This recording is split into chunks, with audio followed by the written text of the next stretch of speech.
اب یہ دوسری نشست جو قوانین زنا سے متعلق ہے وہ پیش خدمت ہے۔ اگر کوئی غلطی سرزد ہوئے تو میں پیش کی معذرت چاہتا ہوں۔ موجودہ زمانے کے مغربی قوانین جن کی پیروی آپ خود اکثر اسلامی ممالک بھی کر رہے ہیں، انہیں مختلف تصورات پہ مبنی ہیں۔ ان کے نزدیک زنا عیب یا بد اخلاقی یا گناہ جو کچھ بھی ہو جرم بہرحال نہیں ہے۔ اسے اگر کوئی چیز جرم بنا سکتی ہے تو وہ جبر ہے، یعنی کہ جبر بالزنا جیسے، جبکہ فریق ثانی کی مرضی کے خلاف زبردستی سے مباشرت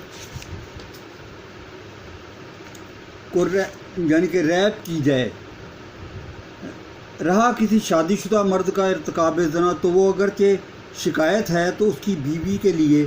ہے، وہ چاہے تو اس کا ثبوت دے کر طلاق حاصل کر لے۔ اور زنا کی مرتکب اگر شادی شدہ عورت ہے تو اس کے شوہر کو نہ صرف اس کے خلاف بلکہ زانی مرد کے خلاف بھی وجہ شکایت پیدا ہوتی ہے، اور دونوں پر دعویٰ کر کے وہ بیوی سے طلاق اور زانی مرد سے تاوان وصول کر سکتا ہے۔ اسلامی قانون ان سب تصورات کے برعکس زنا کو بجائے خود ایک جرم قابل سزا دیتا ہے، یعنی کہ سزا کے قابل قرار دیتا ہے، اور شادی شدہ ہو کر زنا کرنا اس کے نزدیک جرم کی شدت کو اور زیادہ بڑھا دیتا ہے۔ اس بنا پہ نہیں کہ مجرم نے کسی سے عہد شکنی کی یا کسی دوسرے کے بستر پر دسترازی کی، بلکہ اس بنا پر کہ اس کے لیے اپنی خواہشات کو پورا کرنے کا ایک ذریعہ موجود تھا،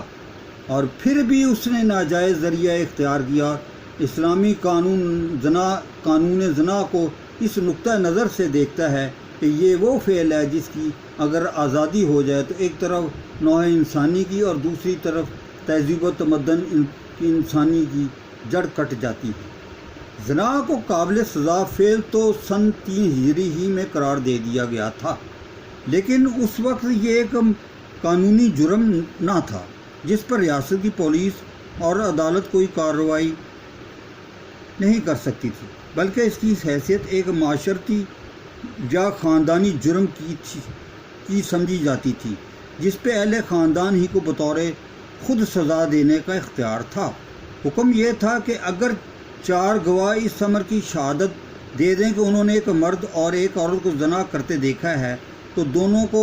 مارا پیٹا جائے اور اس عورت کو گھر میں قید کر دیا جائے۔ اس کے ساتھ یہ اشارہ بھی کر دیا گیا تھا کہ یہ قاعدہ تا حکم ثانی ہے، اصل قانون بعد میں آنے والا ہے۔ سورہ نساء کی آیات نمبر 15 اور 16 میں زنا کی سزا بیان کی گئی ہے۔ پہلی آیت صرف زانیہ عورتوں کے متعلق ہے اور اس کی سزا یہ ارشاد ہوئی ہے کہ انہیں تا حکم ثانی قید رکھا جائے۔ دوسری آیت زانی مرد اور زانیہ عورت دونوں کے بارے میں ہے کہ دونوں کو اذیت دی جائے، یعنی مارا پیٹا جائے، سخت سست کہا جائے اور ان کی تذلیل کی جائے۔ زنا کے متعلق یہ ابتدائی حکم تھا۔ اس کے 2.5-3 سال بعد سورہ نور کی یہ آیت نمبر 2 نازل ہوئی، جس کے تحت مرد اور عورت دونوں کے لیے 100 کوڑے لگانے کا حکم ہوا۔ اہل عرب چونکہ اس وقت تک کسی باقاعدہ حکومت کے ماتحت رہنے اور عدالت اور قانون کے نظام کی اطاعت کرنے کے عادی نہ تھے، اس لیے یہ بات حکمت کے خلاف ہوتی اگر اسلامی حکومت قائم ہوتے ہی ایک قانون تعزیرات بنا کر دفعتاً ان پر نافذ کر دیا جاتا۔ اللہ تعالیٰ نے ان کو رفتہ رفتہ تعزیری قوانین کا عادی بنانے کے لیے پہلے زنا کے متعلق یہ سزائیں تجویز فرمائیں، پھر بتدریج زنا، قذف اور سرقہ کی حدود مقرر فرمائیں، اور بالآخر اسی بنا پہ تعزیرات کا وہ مفصل قانون بنا جو حضرت محمد صلی اللہ علیہ وسلم اور خلفائے راشدین کی حکومت میں نافذ تھا۔ سورہ نساء کی آیت نمبر 15-16 میں مذکور سزا میں عورتوں کو گھر میں قید رکھنا اس وقت تک کافی قرار دیا گیا۔ یہ ابتدائی سزا صرف تعزیری، جس کی حد شریعت سے متعین نہیں ہوئی تھی، بلکہ قاضی، جج یا امیر کی ثوابدید پر موقوف تھی، اس لیے ایذا دینے کا مبہم لفظ اختیار فرمایا گیا تھا، مگر ساتھ ہی یا مقرر کردہ اللہ تعالیٰ ان کے لیے کوئی راہ فرما کا اس طرف اشارہ کر دیا گیا کہ یہ قاعدہ تا حکم ثانی ہے۔ ہو سکتا ہے کہ آئندہ ان مجرموں کے لیے سزا کا کوئی اور طریقہ جاری کیا جائے۔ جب سورہ نور کی یہ آیت نازل ہوئی تو حضرت عبداللہ بن عباس رضی اللہ تعالیٰ عنہ نے فرمایا کہ سورہ نساء میں جو وعدہ کیا گیا تھا، یعنی یہ کہ اللہ تعالیٰ ان کے لیے کوئی اور راہ بتا دے، تو سورہ نور کی اس آیت نے وہ راہ بتا دی، یعنی کہ 100 کوڑے مارنے کی سزا مرد اور عورت دونوں کے لیے متعین فرما دی گئی۔ اس کے ساتھ ہی حضرت ابن عباس رضی اللہ تعالیٰ عنہ نے 100 کوڑے مارنے کی سزا کو شادی شدہ مرد اور عورت کے لیے مخصوص قرار دے دیا۔ فرمایا سزائے زنا کی تعین یہ ہے کہ شادی شدہ مرد اور عورت سے یہ گناہ سرزد ہو تو ان کو سنگسار کر کے ختم کیا جائے، اور غیر شادی شدہ کے 100 کوڑے مارنا سزا ہے۔ ظاہر ہے کہ اس آیت میں 100 کوڑوں کی سزا بغیر کسی تفصیل کے مذکور ہے۔ اس حکم کا غیر شادی شدہ مرد و زن کے ساتھ مخصوص ہونا اور شادی شدہ کے لیے رجم اور یعنی سنگ ساری کی سزا ہونا حضرت ابن عباس رضی اللہ تعالیٰ کو کسی دوسری حدیث سے معلوم ہوا ہوگا، اور وہ حدیث صحیح مسلم، مسند احمد، سنن نسائی، ابو داؤد، ترمذی، ابن ماجہ میں اس طرح آئی ہے کہ حضرت محمد صلی اللہ علیہ وسلم نے فرمایا، مجھ سے علم حاصل کر لو کہ اللہ تعالی نے زانی مرد اور عورت کے لیے وہ سبیل جس کا وعدہ سورہ نساء کی آیت نمبر میں ہوا ہے اب سورہ نور میں فرما دی گئی ہے۔ وہ یہ ہے کہ غیر شادی شدہ مرد اور عورت کے 100 کوڑے اور سال بھر جلا وطنی، اور شادی شدہ مرد عورت کے لیے 100 کوڑے سنگساری۔ غیر شادی شدہ مرد عورت کی سزا 100 کوڑے جو آیت نور میں مذکور ہے، اس حدیث میں اس کے ساتھ ایک مزید سزا کا ذکر ہے کہ مرد کو سال بھر کے لیے جلا وطن کر دیا جائے۔ اس فقہ کا اختلاف ہے کہ یہ سال بھر کی جلا وطنی کی سزا مرد زانی کو 100 کوڑوں کی طرح لازمی ہے یا قاضی یا جج کی ثوابدید پر موقوف ہے کہ وہ ضرورت سمجھے تو سال بھر کے لیے جلا وطن بھی کر دے۔ امام ابو حنیفہ رضی اللہ تعالیٰ عنہ کے نزدیک یہی آخری صورت صحیح ہے، یعنی قاضی کی رائے پر موقوف ہے۔ دوسری بات اس حدیث میں یہ ہے کہ شادی شدہ مرد اور عورت کے سنگساری سے پہلے 100 کوڑوں کی سزا بھی ہے، مگر دوسری روایات حدیث اور حضرت محمد صلی اللہ علیہ وسلم اور اکثر خلفائے راشدین کے تعامل سے ثابت ہوتا ہے، یعنی کہ اعمال سے ثابت ہوتا ہے کہ یہ دونوں سزائیں جمع نہیں ہوں گی، شادی شدہ پر صرف سنگساری جاری کی جائے گی۔ اس حدیث میں خاص طور پر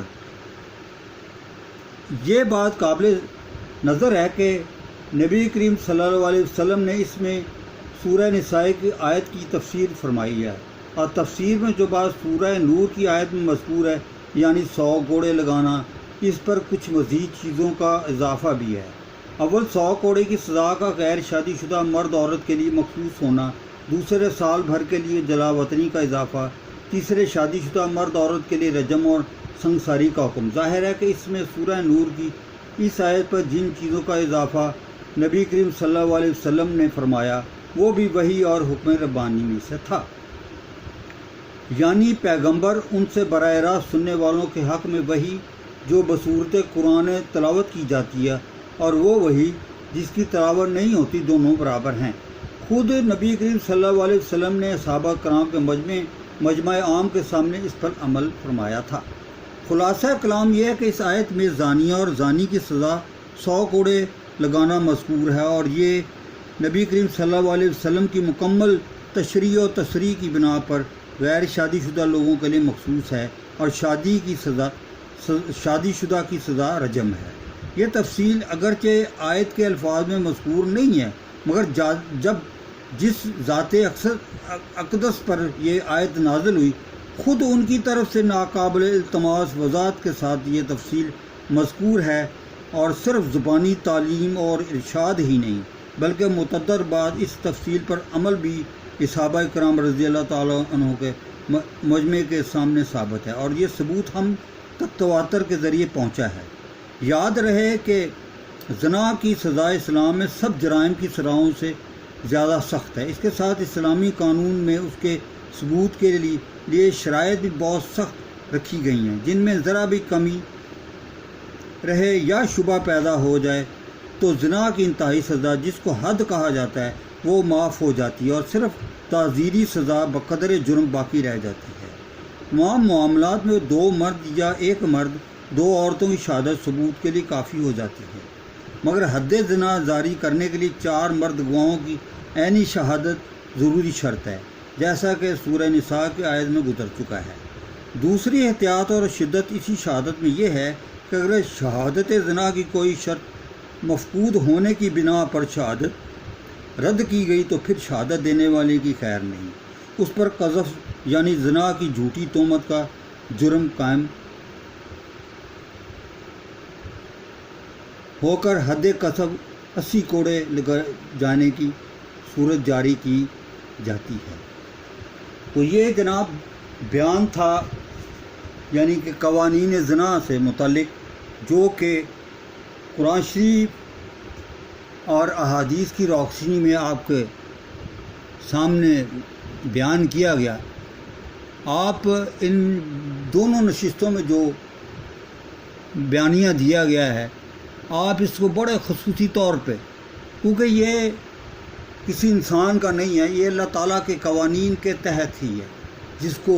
حدود کہتے ہیں۔ اس کے علاوہ تہمت کا اور اس کے علاوہ دیگر جو اس سے متعلق قوانین ہیں، وہ آیت نمبر 2 کے علاوہ 3، 4، 5 اور پھر 6 سے لے کر 10 تک بڑے تفصیل سے بیان کیے گئے ہیں۔ تو انشاءاللہ اگر اللہ تعالیٰ نے ہمت دی تو انشاءاللہ تعالیٰ وہ بھی پیش خدمت ہوں گے۔ والسلام، عارف چشتی۔